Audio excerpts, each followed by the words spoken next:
Hey Gear Facts friends, you may be thinking, oh, he's not going to demonstrate the PSR-E463 again, is he?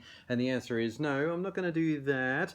I am actually going to tell you about the price of the PSR-E463, which now in 2019 is still a current model. This one obviously is second-hand, but it's still quite the performer.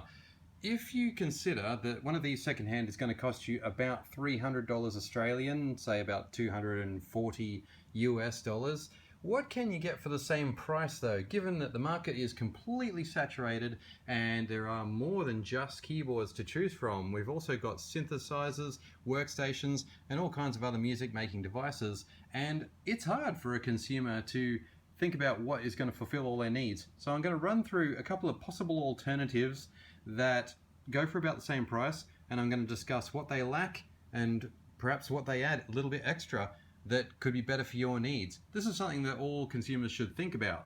First of all, it is well worth mentioning that there are other models in the PSR E-series. It starts at 403, goes for 13, 423, 433, 443, 453, and then finally the 463, to which we are comparing. All of these earlier models have a lot of good features. The 463 is the only one that offers sampling. The other models offer increasing number of sounds and beats as you go up the model chain. So if you only need a few core sounds, it might be worth starting at the bottom of the chain and working your way up. This will save you a couple of $100.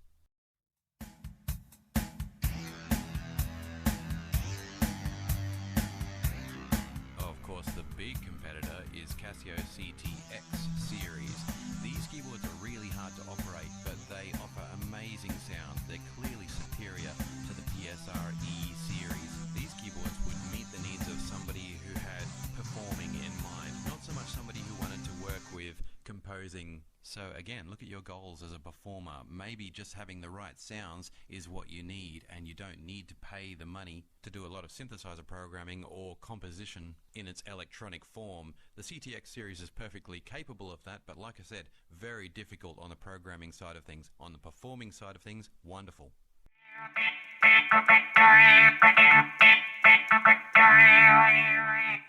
Of course, Casio has some earlier models as well. If you wind the clock back a little bit, you can look at the later CTK series. Some of these have some pretty good sounds and they're very simple. Again, not so easy to use, but this particular one, the CTK 7200 and 7250, have drawbar organ capabilities. Now, if you're a real organ enthusiast, say you're playing in a blues band, a jazz band, or in a church, then I recommend you look closely at the CTK 7000 series, because these organs sound wonderful, and now that these keyboards are out of production, their price is declining massively. So if you like your organ sounds, check out the later CTK series. They've also got some other nice surprises, but their general sound palette is not the quality of the CTX series.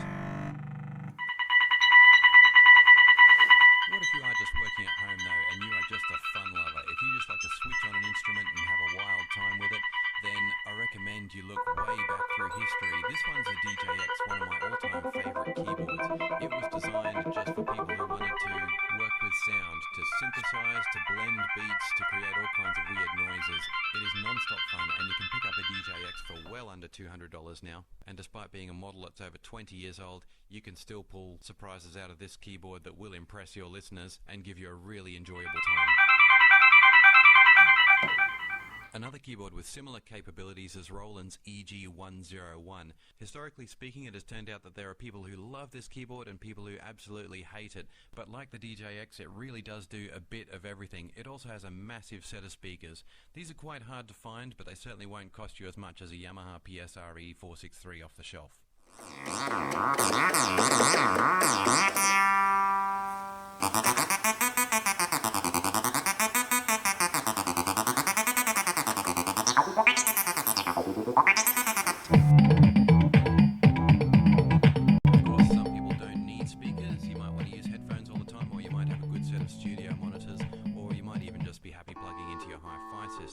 In which case I'd recommend you track down an M-Audio Venom. It's a synthesizer designed for real creativity, and sometimes it takes things to quite distant extremes. But I think therein lies a bit of a link with Yamaha's PSR-E463.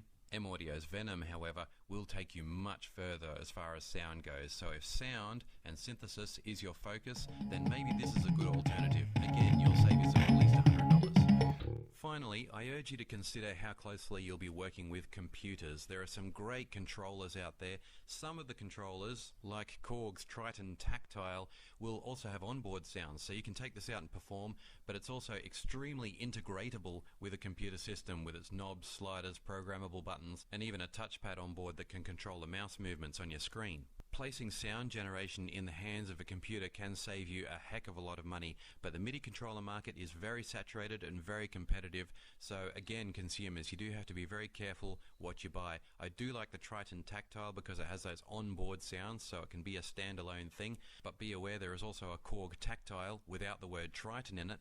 That one has no onboard sounds. These are the kinds of traps you have to watch out for. Okay, Gear Facts guys and girls, I hope you found those suggestions useful. I'm not saying that there's anything wrong with the PSR-E463. It is a wonderful keyboard and I am well and truly on the record as having that opinion. I'm just saying that there are lots of things out there in the market, and if you've got $300 in your pocket, you should be well informed. Thanks for watching Gear Facts. Thanks for liking, commenting or subscribing. Look forward to seeing you on the next one, guys. Stay informed.